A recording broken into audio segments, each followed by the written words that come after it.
Bodo latest update बयखौबो बरायबाय। दिनैनि रादाबखौ फरायदों आं प्रमोद खाख्लारि।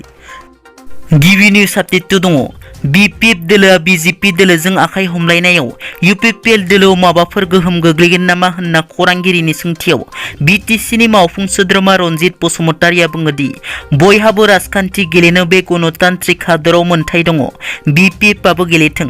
नैथि हानजा थामथि हानजा फैबाबो जोंहा जेबो बुंनांगौ गैया। UPPL आ देरहागोना रोखा। BPF आ बिटिआरआव अस्तित्व गैयै जानानै फैगासिनो दङ। मानोना हाग्रामाया गाव जेलाव थांनायनिफ्राय बारग'नो थाखाय माबा माबि बुंबाय थागासिनो दङ। सुबुं माहारि ग्राउन्डआव जोंनि UPPL दोलोआ हाग्रामाखौ जेलाव हराखै। बेखौसो बियो साबायखर बावनांगोन होनना रोखा बुंथियो।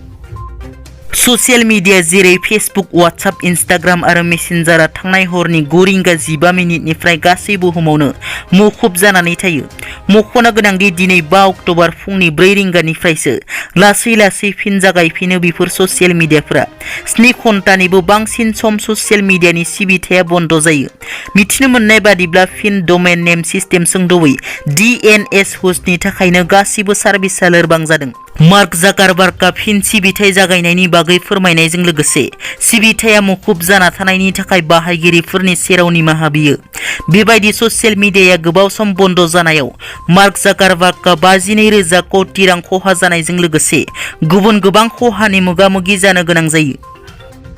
मैया BPF दोलोआ फैगौ आसाम बिधान सभा उफ्रा बिसायख'थिनि थाखाय बिजाथि फोसावनायनि उनाव BPF दोलोनि आफादगिरि हाग्रामा महिलारिया खौरांगिरिनि सिगाङाव BPF दोलोआ आसाम बिधान सभा उफ्रा बिसायख'थियाव BJP दोलोजों लोगो जाबाय होनना फोरमायो।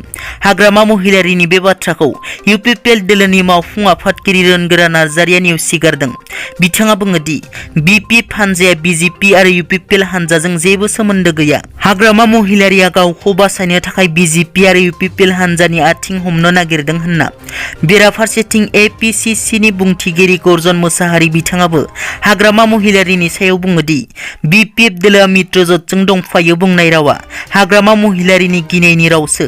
गावनि दोलोनि सोद्रोमाफोरखौ गुबुनाव बारस्लायजानो गिनानैसो हाग्रामाया मिसलिया बाथ्रा बुंदों होनना खौरांगिरि मेलनि गेजेरजों फोरमायदों।